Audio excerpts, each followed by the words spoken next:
Hello everyone, ये first class है हमारी पॉलिटी की। पॉलिटी सब्जेक्ट है जो आपने स्कूल में भी स्टडी किया है, जैसे कि आपने सिविक स्टडी किया था। तो बस वहाँ पे आपने कॉन्स्टिट्यूशन ऑफ इंडिया स्टडी किया था, वही यहाँ पे हमने नाम दे दिया पॉलिटी। एंड हम क्या स्टडी करेंगे इसके अंडर, कॉन्स्टिट्यूशन ऑफ इंडिया, जो कि आपके सिलेबस में आता है। तो सबसे पहले आज हम बात करेंगे कि संविधान की इम्पोर्टेंस क्या है, कॉन्स्टिट्यूशन ऑफ इंडिया की इम्पोर्टेंस क्या है। So what is constitution. सबसे पहले आज हम बात करेंगे कि संविधान होता क्या है, क्यों जरूरत है एक कंट्री को संविधान की, क्या संविधान के बिना कंट्री नहीं चल सकती। होता क्या है संविधान। संविधान एक set of rules and regulation है जो कि एक देश को चलाने में आप इस्टेब्लिश करते हो। ठीक है, जब आप एक रूल्स एंड रेगुलेशन को इस्टेब्लिश करते हो, ठीक है, उसके अकॉर्डिंगली आप उस देश को चलाओगे। उस डॉक्यूमेंट को हम क्या कहते हैं, कॉन्स्टिट्यूशन। ठीक है, उसी तरह हमारे भी देश का एक क्या है, संविधान। अगर आप कोई भी अगर स्कूल जाते हो, वहाँ पे भी डिसिप्लिन होता है, वहाँ पे भी रूल्स एंड रेगुलेशंस होते हैं, वहाँ पे भी रूल्स एंड रेगुलेशन के थ्रू स्कूल चलता है, एनीथिंग। उसी तरह इतने बड़े देश को चलाने के लिए तो रूल्स एंड रेगुलेशंस बहुत इंपॉर्टेंट हैं। तो वो रूल्स एंड रेगुलेशंस कहाँ लिखे हुए हैं, वो कॉन्स्टिट्यूशन में लिखे हुए हैं। जैसे कि एक देश में एक नागरिक रहता है, एक सिटीजन रहता है, उसको अपने कुछ अधिकार दिए हैं। ठीक है, उसके कुछ अधिकार होते हैं उस देश में रहने के, या उसकी कुछ ड्यूटीज होती हैं। ये सब कुछ कहाँ मेंशन है, ये सारा कुछ संविधान में मेंशन है। देश चल रहा है, देश को एक सरकार चला रही है, कैसा सिस्टम होगा उसका। ठीक है, ये कहाँ पे लिखा हुआ है, ये सब संविधान में लिखा हुआ है। देश का प्रधानमंत्री है, देश का राष्ट्रपति है, देश का प्राइम मिनिस्टर है, देश का प्रेसिडेंट है, उसकी कुछ ड्यूटीज हैं, उसको कुछ पावर्स दी हैं, उसके कुछ फंक्शंस हैं। ये सब कहाँ लिखा हुआ है, ये सब कुछ संविधान में लिखा हुआ है। कैसे एक प्रधानमंत्री चुन के आता है, इसका भी प्रोसीजर कहाँ पे लिखा हुआ है, संविधान में लिखा हुआ है। आपके देश में कैसे रूल्स एंड रेगुलेशन, कैसे कानून, कैसे लॉ बनेंगे। हमारे देश में कि कई प्रकार के लॉ बने हैं, सीआरपीसी है, आईपीसी है, लेबर लॉज हैं, कंपनी लॉज बने हैं। ठीक है, ये सारे जो सिविल लॉज हैं, ये कैसे बनने हैं। कुछ तो दायरा फिक्स होगा ना कि हमारे देश में ये हो सकता है, ये नहीं हो सकता। ठीक है, आपके देश में कभी भी किसी को फांसी गला काट के नहीं दी जा सकती। ठीक है, तो ये सारे कुछ सेट्स, रूल्स एंड रेगुलेशंस एक देश को चलाने के लिए कहाँ लिखे हुए हैं, ये सब संविधान में लिखे हुए हैं। ठीक है, a constitution is a body of fundamental principles according to which a state is constituted और गवर्नड। यही बताया मैंने अभी। संविधान क्या होता है, संविधान में फंडामेंटल प्रिंसिपल्स लिखे हुए हैं जिसके थ्रू, जिन प्रिंसिपल्स के थ्रू हम एक देश को चलाते हैं। ठीक है, first function of constitution of India to provide a set of basic rules that allow for minimal coordination amongst members of a society. देश के नागरिक भी अपने आप में कोऑर्डिनेशन में चलते हैं ना। ठीक है, तो जब हमें पता होगा हमें ये चीजें हमारी ड्यूटी हैं, ये हमारी राइट्स हैं, तो वो ऑटोमेटिकली कोऑर्डिनेशन बनता है। हम कैसे रहते हैं, ये सिविलाइज्ड मैनर किसको कहते हैं, जैसे हम आज रह रहे हैं। अनसिविलाइज्ड जैसे आदिवासी लोग थे। ठीक है ना, तो ये सिविलाइज्ड मैनर में हम कैसे आते हैं, एक रूल्स, और जब हम कुछ रूल्स या रेगुलेशंस को फॉलो करके कहीं पे रहते हैं तो हम किस में आते हैं, एक सिविलाइज्ड मैनर में आते हैं। तो वो कॉन्स्टिट्यूशन क्या है, वो एक डॉक्यूमेंट है जो आपको बताता है कि ये रूल्स एंड रेगुलेशन है, इस रूल्स एंड रेगुलेशन के थ्रू हम इस देश में रहते हैं। ठीक है, सेकेंड फंक्शन क्या कहता है, to specify who has the power to make decision in a society to decide how the government will be constituted। संविधान ही आपको बताएगा कि ये जो सोसाइटी है इसमें मेजर डिसीजंस कौन लेता है। जैसे कि हम क्या कहते हैं कि ये देश लोगों का है। क्यों कहते हैं कि ये देश लोगों का है, क्योंकि जो सरकार चुनकर आती है, जो सरकार चुनकर आती है उसको कौन चुनता है, उसको देश के लोग चुनते हैं। तो इसीलिए ये कहा जाता है कि संविधान क्या करता है, ये डिसाइड करता है कि संविधान कैसे बने। संविधान क्या करता है, ये डिसाइड करता है कि सरकार कैसे बनेगी। सरकार किसने बताया है कि सरकार, संविधान ने बताया है। क्या बताया है कि लोगों द्वारा चुन के जो आएंगे आगे वो क्या बनाएंगे, सरकार बनाएंगे। तो ऑटोमेटिकली सरकार किसने बनाई है, लोगों ने बनाई है, आपने वोट डाला है तो वो बंदा चुन के आया है, उसके चुनने के बाद ही तो आगे वो एमएलए या एमपी बने हैं और सीएम और पीएम बने हैं। ठीक है, तो ये सारा कुछ कहाँ डिफाइन है, प्रोसीजर ये संविधान में डिफाइन है।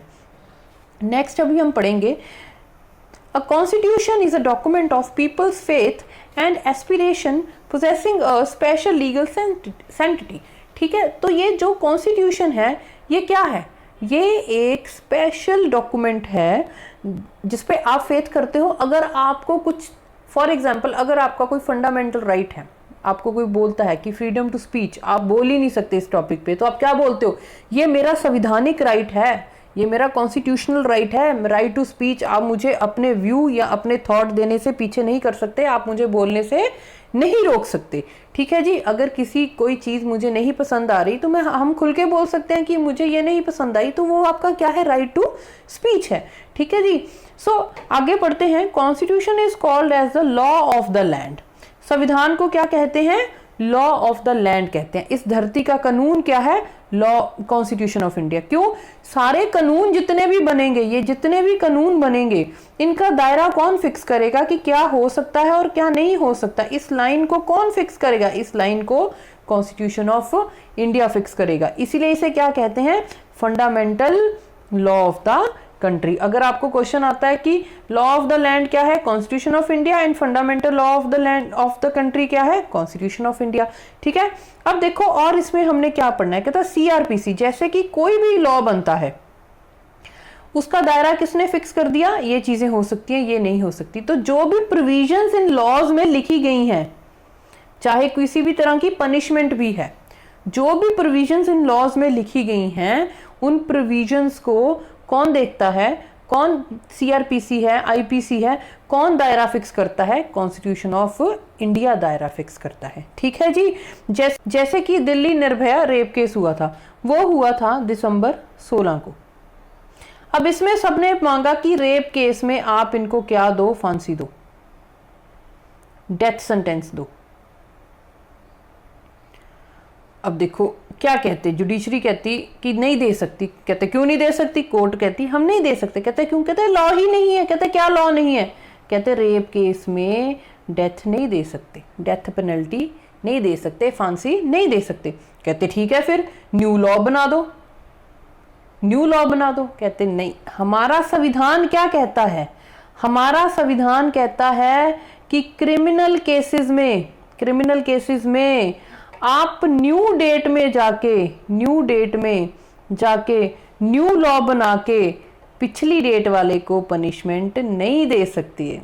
आप ऐसे नहीं कर सकते कि दिसंबर 17 को आपने न्यू लॉ बनाया और पीछे वाले को जाके क्या कर दी, और न्यू लॉ बनाया और पीछे वाले केस में आप रेप केस में डेथ पेनल्टी दे दो। कहते ये हो ही नहीं सकता। कहते क्यों नहीं हो सकता, कहते संविधान ने इस पे रोक लगाई है, ऐसे तो कुछ भी हो जाएगा। क्राइम आज किया है, किसी ने क्राइम किया है, ठीक है, उसने क्राइम किया था फॉर एग्जाम्पल दिसंबर 2020 में चोरी की उसने, ठीक है, 420 की, उसको 6 महीने की सजा होगी। ऑल ऑफ सडन आपने जनवरी में आके, जून में आके फॉर एग्जाम्पल उसकी सजा फिनिश होने वाली है, जून 2021 में आके आप बोल रहे हो ऐसे है जी, जितने भी 420 करी है उन सबकी सजा 2-2 साल हो गई है। तो बेचारा जो खुशी मना रहा था मैं बाहर जाऊंगा, उसको आपने 2-1.5 साल और अंदर कर दिया। तो ठीक है, ऐसा नहीं हो सकता। तो क्रिमिनल केसेस में ऐसा आप नहीं कर सकते। इसके बारे में आपको अगेन मैं डिटेल में बताऊंगी, ये आपके फंडामेंटल राइट्स में मेंशन है। ठीक है, तो ये सिक्योरिटी है। ठीक है, तो वैसे ही आईपीसी है, कोई भी लॉ बनेगा तो उसकी जो उसका दायरा है वो किसने फिक्स किया है, संविधान ने फिक्स किया है। चाहे वो रेंट, प्रॉपर्टी या मनी मैटर्स हैं, सारे मैटर्स, ठीक है, तो संविधान ने सबके बारे में डिटेल प्रोविजंस लिखी हुई हैं। तो all the other laws and customs of the country in order to be legally valid shall confer to the constitution. तो कॉन्फर का मैंने यहाँ पे मतलब आपको बताया क्या होता है, टू ओबे अ रूल और law according to the constitution ही आप क्या बना सकते हो, रूल बना सकते हो। ठीक है जी, नेक्स्ट कहता constitution of India is called as the supreme law of the land. Yes, इसको सबसे ऊपर क्यों कहते हैं, ठीक है, क्योंकि गवर्नमेंट है, गवर्नमेंट में कौन कौन आता है? कहता क्योंकि it sets out the framework and the principle function of various organ of the government. सरकार के जितने ऑर्गन्स कौन है, चाहे कोई एग्जीक्यूटिव है, लेजिस्लेचर है, चाहे जुडिशरी है, ये सब, चाहे कोई प्राइम मिनिस्टर है, चाहे कोई प्रेसिडेंट है, चाहे कोई सुप्रीम कोर्ट है, चाहे हाई कोर्ट है, चाहे कोई गवर्नर है, चाहे कोई सीएम है, चाहे कोई पीएम है, चाहे कोई एमएलए है, इन सब के पावर्स, इन सब की ड्यूटीज और फंक्शंस कहाँ लिखे हुए हैं? कॉन्स्टिट्यूशन ऑफ इंडिया में। ये लोग कैसे बने जाते आते, ये लोग कैसे चुने जाते हैं? ठीक है, किसी को कोई इलेक्शंस के थ्रू चुन के आता है, ये सारे प्रोसीजर कि प्रेसिडेंट कैसे बनेगा, प्राइम मिनिस्टर कैसे होगा, एमपी एमएलए की इलेक्शंस कैसे होंगी, ये सारा कुछ कहाँ लिखा हुआ है? कॉन्स्टिट्यूशन ऑफ इंडिया में। तो सबसे ऊपर कौन है? सबसे ऊपर कौन हुआ फिर? कॉन्स्टिट्यूशन ऑफ इंडिया हुआ। सुप्रीम कौन है? Constitution of India. ठीक है, कहता है in short constitution is the rule book of a nation and codifying the rule of the law. कहता तो कॉन्स्टिट्यूशन को हम क्या कहते हैं? Rule book of the nation कहते हैं। नेक्स्ट, अब मैं आपको समझाती हूं जो अभी हम कर रहे थे कि 3 organs of the government, 3 branches of government कह लो, या 3 पिलर्स ऑफ डेमोक्रेसी। ठीक है, और इसे हम क्या कहते हैं? 3 पिलर्स ऑफ डेमोक्रेसी। ये जुडिशरी है, सॉरी ये लेजिस्लेचर है, ये जुडिशरी है, और ये क्या है? एग्जीक्यूटिव। अब एग्जीक्यूटिव में देखो कौन कौन आता है? President, vice president, cabinet minister, prime minister, ठीक है, सीएम। ठीक है, आपके ये सारे क्या होते हैं? ये डिवाइडेड हैं। जैसे ये जो इसने लिखे हैं ये सेंटर के हैं, सेंटर के अलग होते हैं और स्टेट के अलग होते हैं एग्जीक्यूटिव। ठीक है, उसी तरह लेजिस्लेचर है, सेंटर में पार्लियामेंट है, तो स्टेट लेवल पे क्या है आपकी? स्टेट लेजिस्लेटिव है। ठीक है, तो जुडिशरी में हम किसको काउंट करते हैं? सुप्रीम कोर्ट को। ठीक है, सबसे बड़ी कोर्ट कौन सी है? Supreme court. और बाकी स्टेट लेवल पे आपको क्या मिलती है? High court.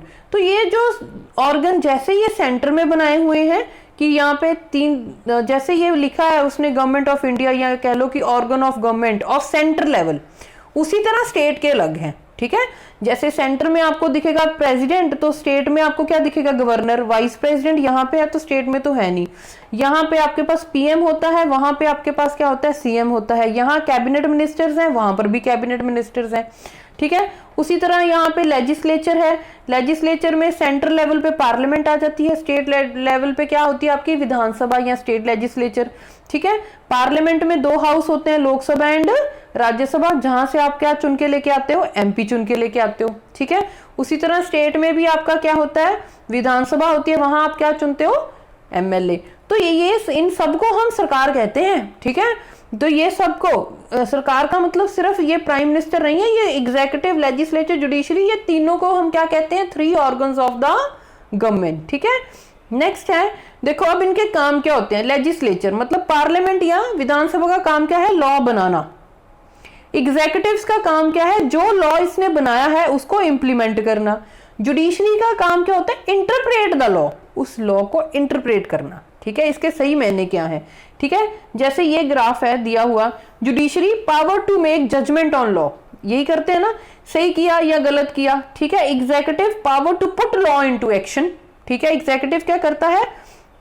जो लॉ है उसको इंप्लीमेंट करता है। लेजिस्लेचर उसको क्या बनाता है या चेंज करता है। उस लॉ को लेजिस्लेचर का काम है बनाना या चेंज करना। ठीक है, अब यहाँ पे सेपरेशन ऑफ पावर एक प्रिंसिपल ऐसा है, कहता है इन तीनों को अलग अलग काम क्यों दिया है? अगर इनमें से कोई भी एक भी बंदा संविधान के आउट जाके कोई काम करेगा तो बाकी वाले रोकेंगे उसको। इन सबका काम अलग अलग है, एक दूसरे के काम में इंटरफेयर नहीं करते। बट अगर कोई भी संविधान की उल्लंघना करता है, ठीक है, संविधान की प्रोविजन से बियॉन्ड जाके कोई काम करेगा, तब ये एक दूसरे को रोकते हैं, भी ये तो संविधान में अलाउडेड नहीं है, आप कैसे कर रहे हो। ठीक है, जैसे कि यहाँ पे इसको हम बोलते हैं चेक एंड बैलेंस थ्योरी। ये अपना अपना काम भी करते हैं और एक दूसरे पे क्या रखते हैं? चेक रखते हैं और बैलेंस मेंटेन करके रखते हैं। ठीक है जी, तो इसी को हम क्या कहते हैं? Separation of powers. ठीक है, कि इन सब की क्या है? अलग अलग पावर है, पर एक दूसरे पे क्या रखते हैं? चेक रखते हैं। ठीक है, नेक्स्ट देखो, अब कुछ क्वेश्चंस हैं, हम इनको सॉल्व करेंगे। ठीक है, जैसे कि अभी मैंने जो भी आज लेक्चर हुए उसके रिलेटेड क्वेश्चंस है। क्वेश्चंस कैसे आते हैं ये बहुत जरूरी है, जब भी आप कुछ स्टडी करते हो बेसिकली ये ट्राई करा करो पढ़ने की कि अब इसमें क्वेश्चन किस तरह के आने हैं। कहता है dash is called as the law of the land. किसको कहते हैं हम लॉ ऑफ द लैंड? देखो जो जिसने कभी कुछ नहीं पढ़ा होता उसको लगता है कि शायद सीआरपीसी ही क्रिमिनल लॉज हैं, ये हैं। थोड़ा सा पढ़ा होगा उसको लगेगा नहीं दोनों होंगे, आईपीसी और CrPC. Actually law of the land क्या होता है? Constitution of India. Which of the following is supreme?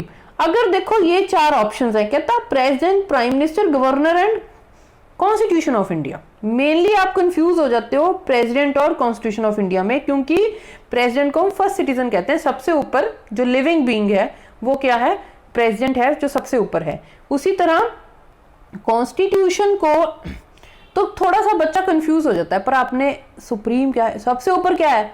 Constitution of India ही है। कॉन्स्टिट्यूशन इज नॉट, इसके नीचे आएंगे सारे, जबकि प्रेसिडेंट अपनी पावर कहां से लेता है? वो भी तो कॉन्स्टिट्यूशन से लेता है, तो वो इससे ऊपर कैसे हो गया? ठीक है जी।